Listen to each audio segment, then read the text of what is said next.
যদি পেতে চান আনন্দের ফিল তাহলে ঘুরে দেখুন সিলেটের মিনি সাজেক ও লাল শাপলার বিল। হ্যালো হোয়াটসঅ্যাপ গাইস, আসসালামু আলাইকুম। আমি মাসুম আছি আপনাদের সাথে।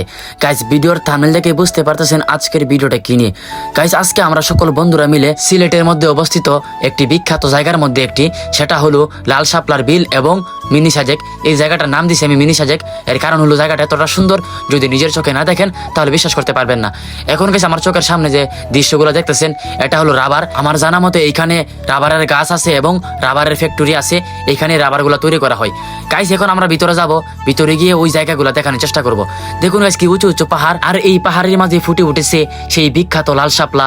এবং এই জিনিসগুলো দেখানোর জন্য আমি লাল শাপলার খুব কাছে যাইতেছি। কাছে না গেলে গাইস এগুলো দেখানো সম্ভব নয়। এখন আমি খুব কাছে গেলাম, দেখুন কত সুন্দর লাগতেছে এই লাল শাপলাগুলো দেখতে। সকালবেলা না আসলে এই লাল শাপলাগুলো দেখতে পাবেন না বা ফুটা অবস্থা দেখতে পাবেন না। তাই আমি বলবো যারাই আসেন এখানে অবশ্যই সকালবেলা আসবেন। দেখুন গাইস কত সুন্দর এই প্রকৃতির মাঝে ফুটে উঠেছে সেই বিখ্যাত লাল শাপলা, যেগুলো দেখার পর আমার মন ভালো হয়ে গেছে। আর এই জায়গাটা কোথায় সেটা আমি পরে বলবো ভিডিও লাস্টে। আরেকটি কথা গাইস না বললেই নয়, যদি আমার ব্লগ ভিডিওগুলো আপনাদের কাছে একটু ভালো লেগে থাকে তাহলে অবশ্যই শেয়ার দিবেন, কারণ শেয়ার দিলে ভিডিওতে ভিউ হয়। আর যদি ভিডিওতে ভিউ হয় তাহলে ভিডিও বানাতে আরো অনেক আগ্রহ বাড়ে এবং আগ্রহ হয়। এখন গাইস দেখুন আমি লাল শাপলাগুলো দেখানোর চেষ্টা করেছি এবং এখানে অনেক আমরা ফটো শুটো তুলেছি, সেগুলোর ভিডিও করি নাই। এখন আমরা এখান থেকে চলে যাব আরেকটি সুন্দর জায়গা দেখানোর জন্য।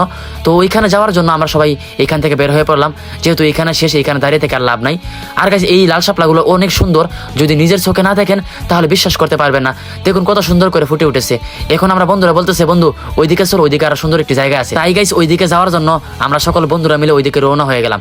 দেখুন গাইস সিলেটের চা বাগানগুলো কতটা সুন্দর লাগে। আর গাইস আপনারা অনেকেই জানেন যে সিলেট জেলা হলো চায়ের জন্য বিখ্যাত এবং বাংলাদেশের সবচেয়ে বেশি চা উৎপন্ন হয় এই সিলেট জেলার মধ্যে। এখন গাইস আমি চা বাগানের মাঝখান দিয়ে হাঁটতেছি।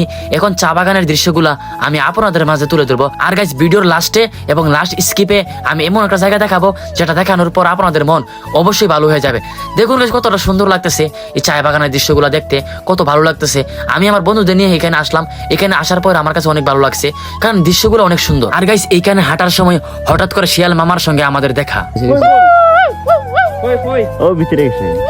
গাইস এইখান দিয়ে যাওয়ার সময় হঠাৎ করে আমাদের শিয়াল মামার সঙ্গে দেখা আর কি। এখন গাইস আমি আপনাদেরকে দেখাবো এই জায়গার সবচেয়ে সুন্দর জায়গাটা, সেটা হলো এই পাহাড়ের উপরে। আর গাইস এই জায়গাটা হলো সিলেট চৌকি দেখি। আমি আবার বলতেছি এই জায়গাটা হলো সিলেট চৌকি দেখি। গাইস এতক্ষণ আমি আপনাদেরকে দেখালাম এখানে চা বাগানের দৃশ্যটা, আর এখন আমি আপনাদেরকে দেখাবো এটার উপরের দৃশ্যটা, মানে এটার উপরে উঠলে কিরকম লাগে দৃশ্যটা। এই কারণে গাইস আমি কষ্ট করে উপরে উঠতেছি। আমার বন্ধু বান্ধব যারা আমার সঙ্গে আসছিল তারা সবাই উপরে উঠছে, দেখুন তারা কেউই নাই, অনেকে এখানে আছে, অনেকেই চলে গেছে। তো এখন আমি ওইখানে যাব। তো গাইস যদি ভিডিওগুলো আপনাদের কাছে ভালো লাগে অবশ্যই শেয়ার দিবেন, কারণ শেয়ার যদি না দেন আর ভিডিও যদি ভিউ না হয় তাহলে এত কষ্ট করে ভিডিও করার কোনো মানে হয় না, যার কারণে এই বলার আর কি। দেখুন গাইস দেখুন আমি কত কষ্ট করে উপরে উঠতেছি। দেখুন তারা আমাকে ফেলেই চলে গেছে, দেখুন তার উপরে আছে। বন্ধু ভিডিও করিস, অনেক কষ্ট, অনেক উঁচু জায়গাটা, দেখুন অনেক উঁচু একটা জায়গা। বুঝতেই তো পারতেছেন কতটুকু উপরে উঠতেছে, শুধুমাত্র এই দৃশ্য এবং সিনারিগুলো শুধু আপনাদেরকে দেখানোর জন্য।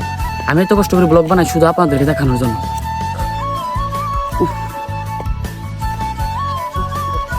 প্রচুর কষ্ট গাইস। দেখুন আমার বন্ধু আসটা বলে ওইখানে আছে, আর উপরে আর অনেকেই উঠছে। আমি ওইখানে যাই গাইস, ওইখানে গিয়ে আমি স্টার্ট করবো ক্যামেরাটা। আর গাইস এই জায়গা দিয়ে যখন আপনারা উঠবেন অবশ্যই আস্তে ধীরে এবং সতর্কতা অবলম্বন করে উঠবেন। এর কারণ হলো এই জায়গাগুলো অনেক রিস্কের। আমি যে উঠতেছি আমার কিন্তু অনেক ভয় লাগতেছে, কারণ এই জায়গাটা অনেক উপরে। এখন গাইস আমি এই জায়গার ভিউটা আমি আপনাদেরকে দেখাবো। এই জায়গাটা এতটা সুন্দর বলার কোনো ভাষা নাই। গাইস কতটা সুন্দর, এইখানে না আসলে বলার মতো কোনো ভাষা নেই। দেখুন জাস্ট একবার ভেবে দেখুন কতটা সুন্দর লাগতেছে। আমার কাছে মনে হইতেছে আমি বাংলাদেশের মধ্যে নাই। দেখুন কতটা সুন্দর বিল্ডিং গুলো, দেখুন কত সুন্দর লাগতেছে উপর থেকে, দেখুন কতটা সুন্দর লাগতেছে। আমি যদি এই উপরে না উঠতাম আসলে এতটা সুন্দর যে এতটা সুন্দর আছে আমি বুঝতে পারতাম না। এটা আমাদের সিলেটের মধ্যে এই জায়গাটা, আমার কাছে অনেক ভালো লাগছে এই জায়গাটা। দেখুন কত সুন্দর জায়গাটা। আর এই উপরে উঠতে অনেক রিক্সের মধ্যে উঠছি আমরা, যদি পড়তাম তাহলে ইন্নালিল্লাহ সোজা হিসাব। দেখুন কতটা সুন্দর। আমি আরো কিছু জিনিস দেখাইতেছি আশেপাশে গিয়ে, একটু সাইডে গিয়ে দেখাইতেছি। এই পাহাড়ের এই জায়গাগুলোতে উঠলে অবশ্যই আপনারা একটু রিস্ক নিয়ে উঠবেন এবং আস্তে সতর্কভাবে উঠবেন। নিজের জীবনের রিস্কটা তো নেওয়া দরকার নাই। দেখুন জাস্ট একবার দেখুন, শুধু আপনাদেরকে দেখানোর জন্য আমি আজকে এই অত কষ্ট করে উপরে উঠলাম। দেখুন ওইখানে আমার বন্ধুরাও আছে, এখন আমি তাদেরকে একটু ফটোশুট করে দিব।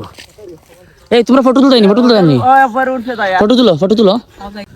আলহামদুলিল্লাহ গাইস, আমাদের যে জায়গাটা ঘুরানোর কথা ছিল বা ঘোরার কথা ছিল, ঘোরা আমাদের শেষ। দেখুন আমার বন্ধুরা ওইখানে নামতেছে এখন, কারণ এখানে দেখার মতো যা জিনিসগুলো আছে সবগুলোই আমি আমার ক্যামেরার মাধ্যমে এবং ভিডিওর মাধ্যমে তুলে ধরার চেষ্টা করেছি। তো দেখুন আজকের এই জায়গাটা অনেক সুন্দর লাগছে, আমার কাছে মনে হচ্ছে আমি চট্টগ্রামের সাজেক, সম্ভবত ওইটা চট্টগ্রামে পড়েছে সাজেক, ওই সাজেকের মধ্যে আছি। দেখুন পিছনে যে বিল্ডিংগুলা পাহাড়ের উপর থেকে অনেক সুন্দর লাগতেছে, অনেক ভালো লাগতেছে, কিন্তু এইখানে ওঠাটা অনেক কষ্ট হয়ে যায়, রিস্ক হয়ে যায়। তো যারা উঠবেন বুঝে শুনে উঠবেন। তো দেখুন ভিউটা জাস্ট। তো গাইস আজকে এই ভিডিওটা এই পর্যন্তই। যদি আমার ভিডিওটা আপনাদের কাছে একটু ভালো লাগে থাকে তাহলে অবশ্যই সেটাতে পাশে থাকবেন। ধন্যবাদ সবাইকে, আল্লাহ হাফেজ।